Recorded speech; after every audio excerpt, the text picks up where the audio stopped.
Good afternoon, ladies and gentlemen, and welcome to our quarterly product launch event. My name is Sampo Barken. I'm the CEO and co-founder of Revieve, and we're the market leader in helping brands and retailers personalize the brand experience for their consumers across any number of digital channels. Through working with brands and retailers across 5 different continents, we're very well known for our state-of-the-art technology, our amazing personalized brand experience solutions, as well as the partnerships that we build with our customers. What we are presenting for you today is what we believe is going to be the next evolution in beauty technology. In addition to our launch today, we're also very happy to announce our amazing guests with whom we'll be sharing thought-provoking discussions, insights, thoughts, and ideas in order to help you, as brands, be prepared for the future of beauty. So we hope you enjoy this amazing content-filled afternoon, and thank you for joining us today.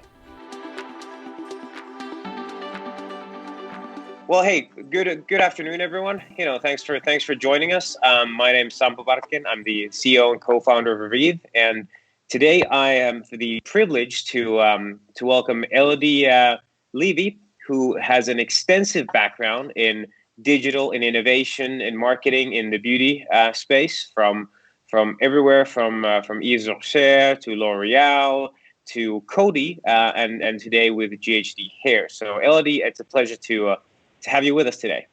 Sure. Hi, everyone, and thanks for having me. I'm very glad we have this conversation. Sounds exciting. Absolutely. Great.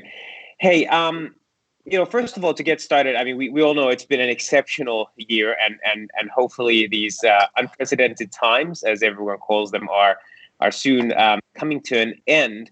But I do want to touch on some of the trends, particularly from your perspective, looking at digitalization and digital innovation that you're seeing in the beauty space. So can you talk to some of the things that you're seeing right now whilst we're in this exceptional year? Sure. So it has been a very interesting years over the past past 2 years in the beauty industry. Obviously, the COVID situation has led to a lot of difficulties on the retail space, but on the opposite, on the digital space, and especially e-commerce, it has been leveraging some kind of opportunities as of innovation and services. And I think this is what we have observed the most over the past year, which is the acceleration of digital services in all beauty brands, whereas like the small brands or large organizations, we were sometimes taking a bit of their time trying to wonder if it was really useful to have virtual makeover on a website or using AI, or was it all the kind of questions we had in the past is it really useful? Can we prove impact on sales? Is it not too gimmicky? Is it a priority for the company? I think over the past year, without asking any question, it turned obvious that we needed to serve better our clients through digital services and innovation online. So there has been an acceleration over the past year, which was probably faster than over the past 10 years in the beauty industry. It has been really, really interesting.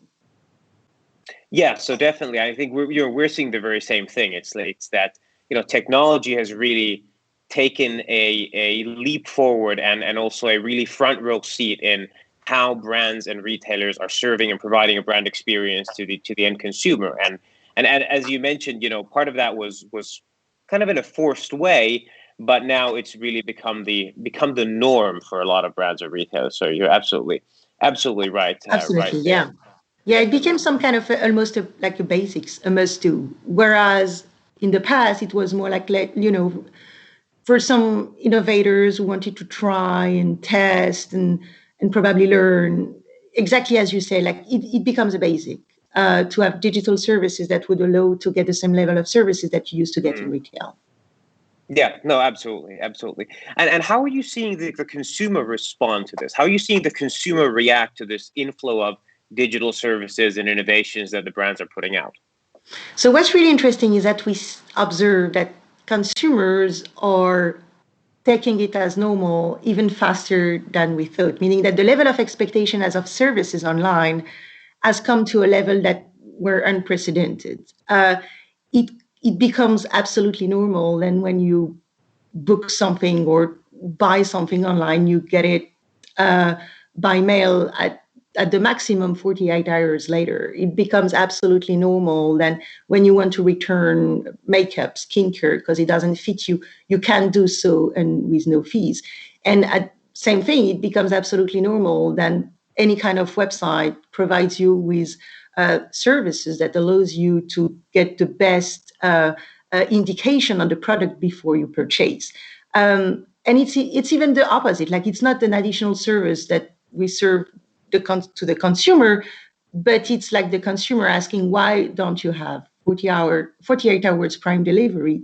Why don't you have like free return? Why don't you have a service allowing me to try that makeup on my face? Yeah, no, that's very interesting. It's very interesting the way you put it. It's that the actual adoption from the consumer has been faster than what you could have expected, and faster than anyone thought. And as you say, for the consumer, it's considered normal now, and it's not so much of a new innovation in the mind of the consumer. It's rather part of the experience, something they expect, and something Mm-hmm. that they are starting to demand. So I think that's a very interesting angle. Now, if you look at, hopefully by now we're at the back half of this exceptional era, and we are able to open up stores, and consumers are able to go back to some extent, at least, to brick and mortar shopping as well. How do you see that sort of digitalization flow over to the offline world, or do you see that, or do you see these solution services, digital innovations, just as part of the online or digital channels? So I think it has also accelerated the omni-channel view of the client, meaning that I can browse online, I can pick up in store, or I can look in store and get it shipped to my home. Like all of this, like journey of the user has become like one single path, hyper connected, whereas it wasn't the case before. Like there were a lot, and we know that, of silos between the retail environment and the digital environment, also for the reason that within the organization companies, services were sometimes differentiated. So the first progress is this one, is that now I think all organizations has understood that there needed to be one only client path and journey, whereas online and offline. And the second aspect is that the level of services I mentioned online are also true offline, meaning that now there is the expectation also for sanitary reason that there would be some kind of a service or a screen allowing you, same thing, to test the shades before you buy them, or to find the exact right foundation or skincare for that suits you, without having to try and touch the products themselves, which are always in the beauty industry, has caused some discussions and debates on the hygiene going with that, with physical testers. So I think, yeah, there has been also acceleration of digital within the retail environment. Yeah, no, definitely. I think that's also a very interesting discussion to have, is how retailers and brands should be prepared for a new omni-channel reality, and whether the things that the consumers come to expect in an online environment today are similar to what they will also expect from a physical shopping experience. So Yeah. I think that's really interesting. And I think one of the things we're seeing, working with brands and retailers on 5 continents, we're also seeing a lot of the thinking around the future of beauty, center around essentially a shift from moving from a channel centric view, like you said, where the channels have been quite siloed, quite isolated, into a more consumer centric view. So looking at the experience that you're offering as a brand or retailer from the view of the consumer, as opposed to whichever channel you happen to provide a service in. So I Yeah. think that's an interesting sort of fundamental shift we're seeing, at least. Absolutely. Yeah. Yeah. No, that's true. I've never seen, like, I've been working in the beauty industry in digital and retail over the past 17 years. And I think I've never seen such an acceleration over the past year. Of all the components we were, as digital experts, claiming for over the past year. So it's good news. It's good news. Everything seems now like, put all together for the only service of the client. So it's great. Yeah, definitely, definitely. I think, the other thing that we're seeing as well, and which is something I'd like to get your take on, is we're seeing a trend, a consumer trend accelerating, where in the mind of the consumer, the notion of beauty is becoming quite interlinked with the notion of wellness and health and well-being. What are your thoughts on that? How are you seeing that, or are you seeing that at all? Yeah, I think that's what also something we were seeing before, but same thing, like it has definitely accelerated. There was probably, at least over the past year, because of the changes of people's, environments and organizations of their days, a change in their fundamental needs in terms of beauty. So what we have seen very concretely is the absolute explosion of skincare over makeup, which is, of course, which is obvious seeing the situation. But beyond that, I think exactly as you say, it has really confirmed the demand for safe products, a good knowledge of the ingredients, the components, some form of transparency from companies, beauty companies. And also, yeah, this idea that not only it would make people beautiful, but also it would make them feel good. Yeah, no, definitely, definitely. And it's interesting you mentioned skincare as well there, because it was it was Q2 last year, and this was when L'Oreal first announced that I believe their sales of skincare products eclipsed the sales of makeup products for the first time. Do you think that is do you think that's a pure COVID trend, or do you think that is going to continue as we continue to progress to a sort of new reality post COVID? I think that's there is some elements of like context there, just because the fact that people are less going out, so they are more like taking care of themselves at home. It's more of a me time moment than something to show off. So I'm not sure, and I couldn't say as of the ponderation of makeup over skincare. The thing is that I think it does intrinsically showed people that both were important to take care of our skins on top of putting makeup to look better. This is a trend that were pre-existing in continents such as Asia. For a very long time. I think the difference is that probably it came to Europe and the US a bit faster. So I think the conclusion is that I'm pretty sure that skincare will stay at the top, just because there is a conscious now that it was an important element of beauty. But I'm sure makeup will come back as well. Yeah, definitely. You're right. There are certainly some very much COVID related trends around the decline of makeup and the rise of skincare. But I think what we're seeing again, globally is a quite similar trend. So I think we will see skincare to continue to dominate on a pretty high level, but makeup will obviously sort of reemerge, as you mentioned as well. So I think that's going to be interesting, and one of the interesting things to watch as well as we get out of this. So if you think about it, again, switching to looking at it from a brand angle, if you were a brand executive today, which you are, what advice would you give to brands who perhaps they haven't really invested that much yet into anything digital? They're only thinking about this. They're seeing all the changes happening with the consumer. They're seeing the changes as a result of COVID. What would be your advice? I mean, how should they go about thinking about this? I mean, is it digital? Is it a fad? Or is it a norm? Is it should they get started? Should they wait?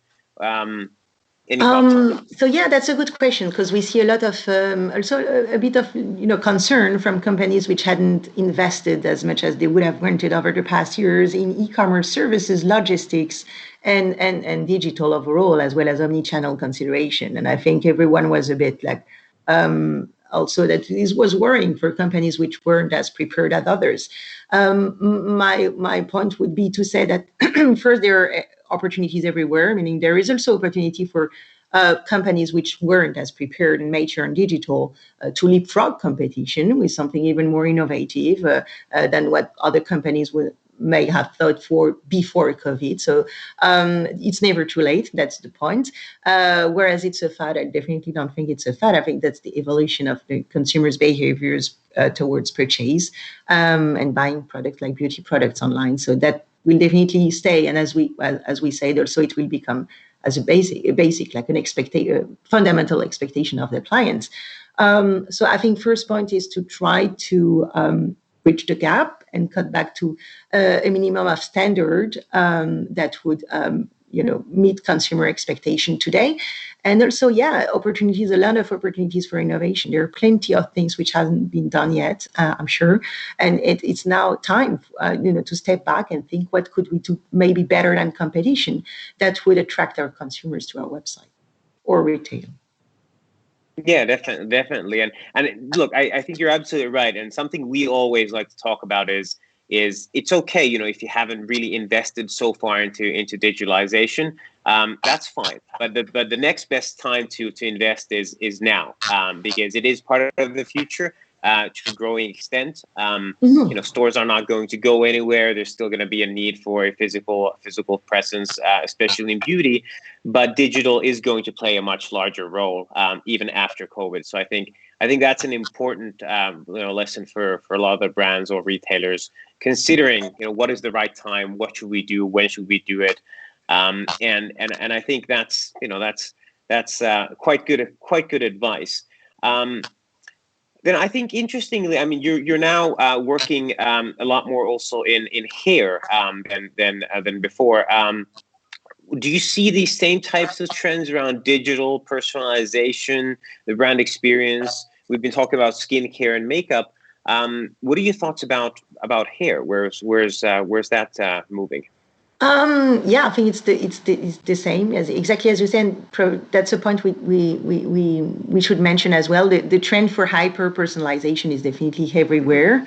In some categories such as skincare and hair as well. Of course, that's a fundamental because there is a multitude of hair and looks and styling, and there is a demand for something that's really tailored to the nature of your hair, but also the style you want to achieve. So there is a lot of movements in that field as well. How can we serve better the consumer to answer to very specific needs that are not only the needs that are imposed and that we can see broadly on the web through tutorials or mainstream YouTube videos or really top down brand communication, but something that is much more tailored to you. There is plenty of room for innovation and services there as well. A land of opportunities also on how to communicate this and work on all of this with hairdressers.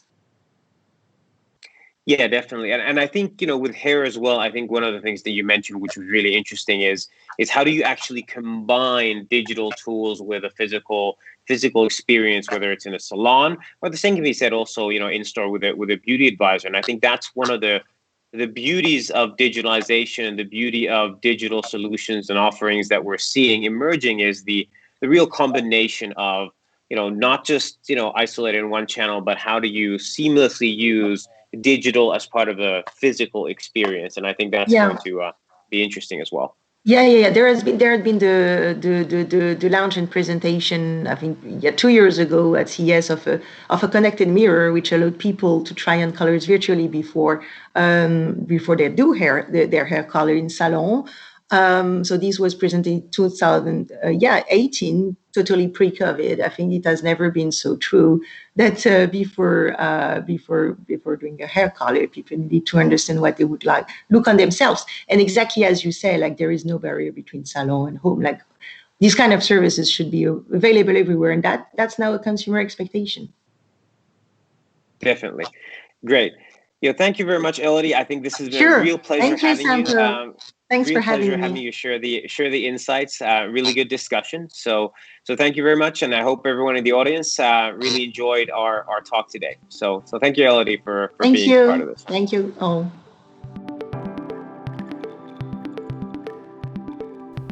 Wow, what an insightful discussion. As you hopefully took away from the discussion, the future of beauty is exciting and filled with opportunities. But at the same time, keeping engaged with your customers, connecting with your consumers is more important than it has ever been. As a market leader in enabling brands and retailers to personalize the brand experience in skin, health, wellness, and beauty, we've witnessed these exceptional times through a very unique lens. Last year, we saw consumer appetite for digital solutions, personalized engagement, as well as various methods for product discovery across digital channels skyrocket several 100%. We also uncovered the consumer appetite for new emerging solutions, as well as their desire to feel connected with their favorite beauty brands, no matter where in the world they are. And with all these insights and knowledge in mind, we're very, very excited to share our new product offering with you today, which is going to fundamentally transform how you create loyalty, how you build retention, and how you build a truly amazing relationship with your beauty customer. And finally, I'm very excited to tell you that it's time now to reveal what our product team has been working very, very hard on. So without further ado, let me introduce you to the Skin Coach. Introducing Skin Coach by Revieve, an AI-powered skincare solution to help beauty brands and retailers create more meaningful customer engagement, elevate the brand experience, and boost sales. Skin Coach is your customer's personal guide on their journey to having better skin, enabling them to set and achieve personal skin goals while your brand gets to know the user better. And the best thing? Skin Coach is always available and always within reach. Your customers can seamlessly access Skin Coach after they have interacted with your brand, products, or services. This enables you to build stronger, long-lasting, and higher-value customer relationships in the most personalized way possible. You can allow customers to create their Skin Coach profile and continue the interaction with your brand after completing the AI Skincare Advisor experience on your website or in your app. You can also easily engage your customers after they have purchased your product by adding a QR code into your product packaging, allowing consumers to access Skin Coach by simply scanning the QR code. How does Skin Coach work? Revive's market-leading selfie skin diagnostics helps users detect skin conditions they should focus on. This is achieved by analyzing the face and scoring each skin metric with best-in-class accuracy. Additionally, users can personalize their goals by focusing on personal skin concerns and goals. User goals are saved on a dashboard so they don't lose their focus, which also allows for easy navigation to learn more about each personal skincare goal. We know that skin improvements don't happen overnight, so keep users engaged and motivated to continue using your products and treatments by allowing them to view the progress they are making. Not only does Skin Coach show how far they've come, but it also forecasts how the skin will improve if they keep following their skincare routine. Skin Coach lets you know where your customers are on their skincare journey and enables them to achieve skin goals faster by automatically recommending the best matching products and treatments based on their goals and profile data, such as age and skin type. For each recommended product, Skin Coach shows which concerns and goals the product targets the best and how using the product will affect the skin.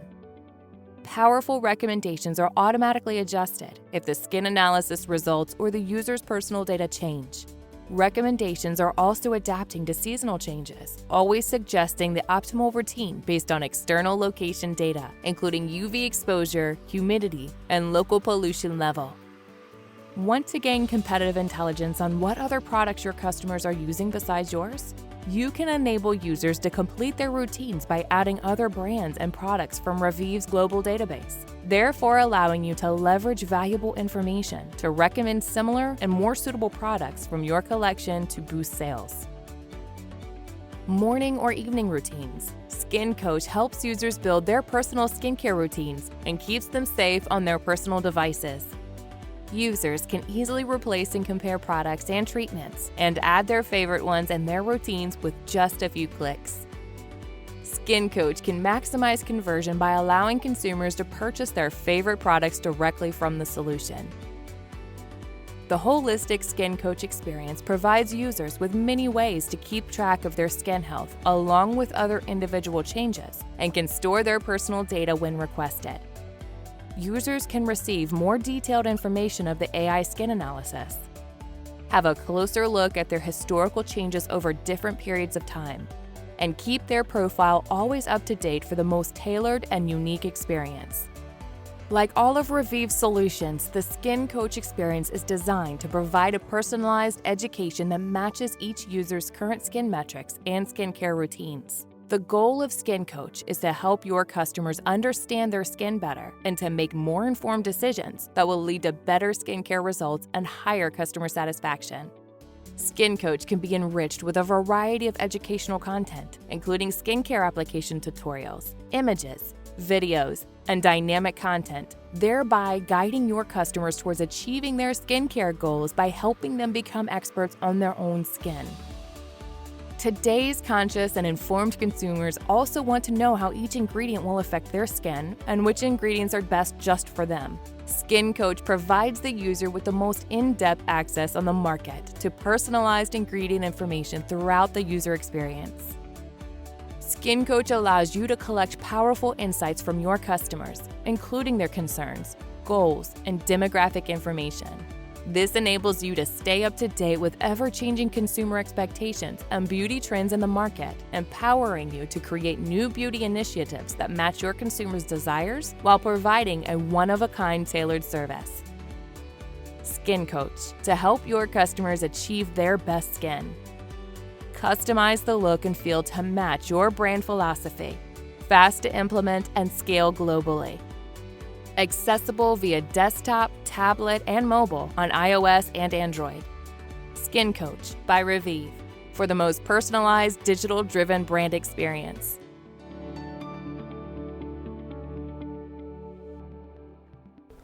Wow, I hope you're as excited about the Skin Coach as I am.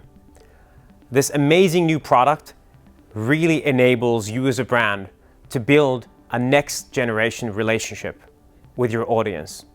Now, I'm very happy to introduce you to one of our valued partners, Rosemary Holcomb from Hydrafacial, the Vice President of Brand and Customer Engagement, to talk about the possibilities that Hydrafacial sees in applying the Skin Coach to their business. Hey, it's Dean Tobias, Chairman of Revieve and host of the Reboot Chronicles. Today, I'd like to welcome Rosemary Holcomb, who is the Vice President of Brand and Consumer Engagement at a really cool company called Hydrafacial. It's an experiential beauty health company that's revolutionizing skincare industry and doing all types of bespoke beauty health experiences. And Rosemary, I love your vision I read about. It's to deliver beauty health experiences to everyone, wherever, whenever, forever. I love the forever part. That's cool. Who came up with that? Yep, that's something that our CEO talks about a lot, Clint Carnell, really taking beauty health to the consumer and staying along with them throughout their entire skin health journey, because we know that it's not a one size fits all, and it's also not just something you do temporarily. It'll be a lifelong commitment to your skin health. So we really want to be there along the journey, no matter where that consumer finds themselves. Yeah, I love that. And let's talk about Skin Coach from Revive. How are you guys going to be implementing it and using it in your, through, first of all, how many locations are we talking about for you guys? Sure. So we have over 16,000 providers globally. Wow. We are super excited about Skin Coach because we think this is the next evolution of helping consumers figure out exactly what's right for their skin. And as I mentioned, that forever part staying with them in the long term, this coach is really going to be that conduit to giving them the knowledge consistently throughout their skincare and how it changes. So as we partnered with Revieve for the launch of our app, this is really the ability for consumers to take a picture of their skin, understand where they are in the skin health journey, how their skin may change from month to month or year to year, what those different changes might be, and then make it really simple for them to identify all of the different solutions to personalize their skin health so that along the way they're evolving their skin health and the products that they're using. Yeah, sounds like a win-win. So your clients get to really kind of track their progress and do a lot of diagnostics, kind of fun and easy. And then sounds like you're gaining a lot as well in terms of customer engagement and client involvement, maybe even education. What do you see? Where do you see this going as you start rolling this out? Exactly. Yes. So with all of our what we call hydrofacialists around the world, these are our skincare providers. It's really about connecting them to the consumer and helping bridge that gap. The consumer will come in, receive a treatment, and then they're on their own for about another month. This is really going to be a tool that connects them together and really allows them to have a conversation ongoing about what might be happening with their skin. The esthetician will then be able to help educate them along the way and give them tips and tricks to make it better. And the consumer will be able to then track their health over time and really be able to see those changes. So much like when you go in for a hydrofacial treatment, you can immediately see the gunky, which is all of the great stuff that you pull out of your skin. We hope that this will be just one more proof point of how their skin is evolving over time and getting better as they use the products that are right for their skin. Yeah, I love the part about them being able to stay connected with you and keep the engagement going, and a lot of upselling and cross-selling and personalization of products there. What made you guys kind of make this jump? I mean, you are clearly on the cutting edge in the professional services sector. Yes, so personalization is something that's really important for Hydrafacial, and in addition to that, making skincare simple, right? Our treatment is 3 steps, 30 minutes, and you get the best skin of your life. It's cleanse, extract, and hydrate, right? Really simplifying for the consumer what's going to be right for their skin. So when we looked at this product, we identified that this would be a great way to tie all of the different ways that we can personalize the treatment for the consumer and help them discover it on their own. In our research, we found that this consumer is more savvy than ever before, and they really want to seek out the treatment that's right for them, but there are so many options. So this really helps us guide them in the right direction with the knowledge that comes from the hydrofacialist, and then tying together all of the different products and services. Makes sense. And in terms of the category, these types of personalization tools, Revive has been developing these in partnership with companies like yours. Where do you see it going over the next few years? There's clearly, you guys are ahead of the market, in both in retail and in brands, and on the e-commerce sites, everyone has been implementing this. But what do you see the professional sector doing in the next few years? Well, I think tools like these are really important for connecting the professional side with that consumer side. And as our company has evolved, we've found that it's much more important to be in front of that consumer because we have the ability to drive them into the professional side. We talk about it being this ecosystem that the consumer can enter from all different areas, right? There's retail, there's professional, you can even get it at resorts. And so this helps tie that experience together no matter where they choose to have those experiences and no matter what skincare they're using along the way. It really helps connect that ecosystem together. And I think the trends are just going to be going more and more digital and all of the things that you already know. And this will be a tool that will be able to evolve with us. I think that was something that was so important about the partnership with Revive is that you were truly a partner and will help us develop this tool over time so that as we see these emerging trends and how the consumers are using the tool, we can work to evolve it together to bring an even better experience to that consumer. Yeah, any parting words for those considering such things out there? I think this is the way of the future. This is how consumers are seeking out this information. So we're excited to be launching this, and I think brands would be smart to be looking at this. Thank you, everyone, for joining our product launch event today. We're very excited to bring you this new addition to our product offering and hope that you'll engage with us in a discussion. My name is Sampa Barken. I'm the CEO and founder of Revieve, and please contact me directly, sampo@revieve.com, for any further questions or remarks. Thank you.